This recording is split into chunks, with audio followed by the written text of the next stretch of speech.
Obviously a great win in tough conditions. What was the message at half-time after those conditions? Look, I thought we just overused the ball a little bit by hand.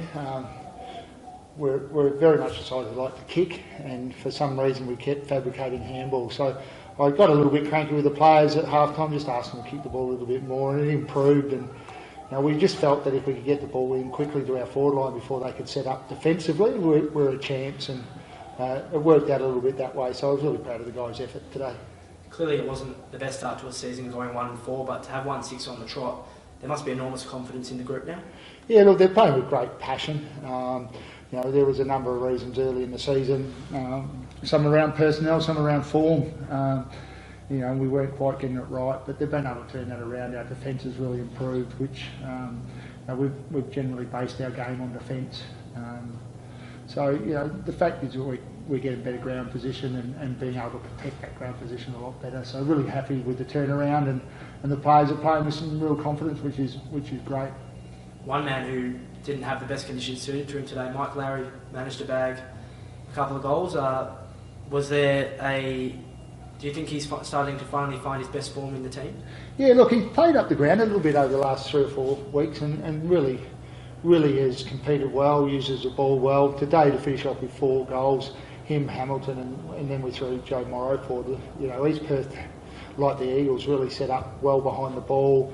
They intercept Mark well. Barras plays a similar role to what Jeremy McGovern does at the Eagles. So, we really asked our tall forwards to compete in the air and try and bring the ball forward, and it was good reward for Mike to finish with 4 goals. And, I thought until Hamilton got hurt, he was probably as good in his competing, and the stats won't show that he had a big influence on the game, but we're really happy with that. And Joe Morrow the same, low possession count, but exactly what we needed from our tall forwards.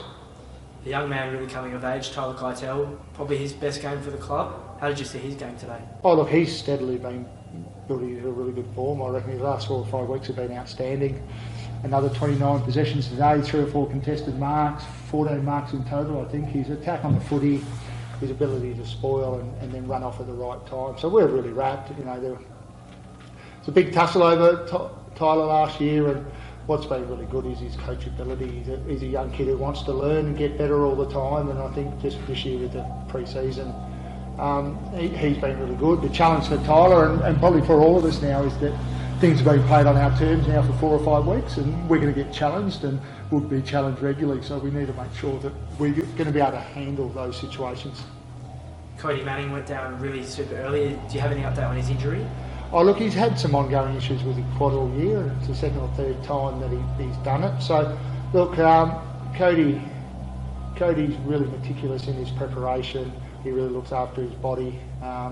We probably just need to pull back now and probably impose a little longer time between the times he does it and he comes back. And he's ultra important to us, and he wasn't out there very long, had a few really telling possessions. So hopefully with a bye now, and then I think we have 3 or 4 games and another bye, so hopefully after that second one he'll be able to get some good continuity and hopefully be back for the last 6 or 7 games.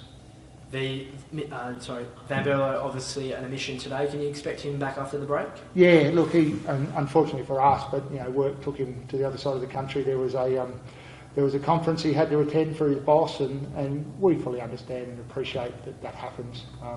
The guys who've got careers need to look after those as much as their football. So he'll be back after the bye. We think Leeson will be back after the bye. Tedesco and Kiernan got through today's games. So whilst there's a couple of concerns from today through injuries, we think we're well placed to replace those guys.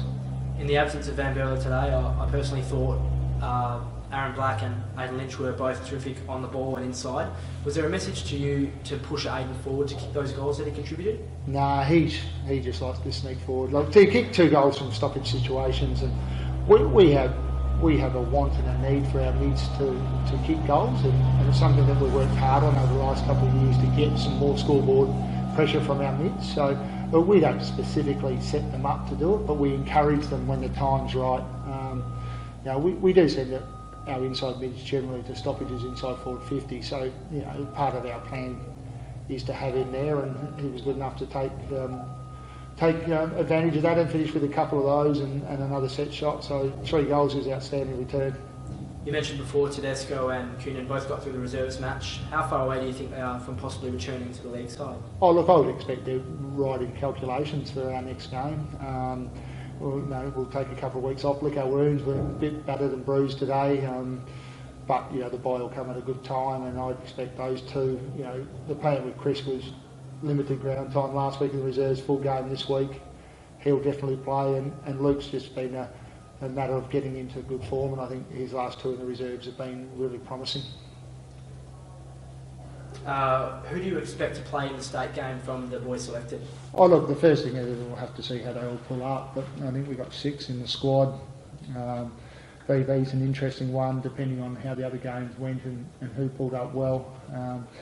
Black and Nelson, I think, deserve to play. I think Luke Meadows' form over the last 5 or 6 weeks means he could play. So Stripe, he and Brown have been in good form as well. So it wouldn't surprise me if all 6 play. Wouldn't surprise me, depending on injury in the other games, whether or not maybe Nick Rodder or Tyler Keitel might be added as well. So we'll just see how that goes. We welcome them playing state footy. I would never want to deny anyone that opportunity. So if they're fit and they declare themselves fit, well, I'll let them decide that between themselves and the state selectors. And so I handball them over to the state selectors, and if they want to pick them, then they pick with my blessing. Terrific. And do you think there's maybe some extra added motivation for Nelson to play in that state game, given his late omission last year? Oh, look, that's something you have to ask Nelly. The hard part is, and I've been fortunate enough to coach the state side as well as be an assistant coach a couple of times. When you've got 9 clubs' best players available, sometimes it's difficult to leave people out. And that one of the hardest things is that the balance of getting mids who just go and hunt the footy and play, or do you actually want a balance of sizes? Do you want a balance of run with players and players who win their own footy? I'd be very surprised if Shane's form doesn't warrant him playing, but I reckon there'll probably be 8, 10, 15 blokes who are unlucky not to play state footy this weekend. So, we wish Nelly and all the others all the best. Thanks for your time, Bill. Thank you.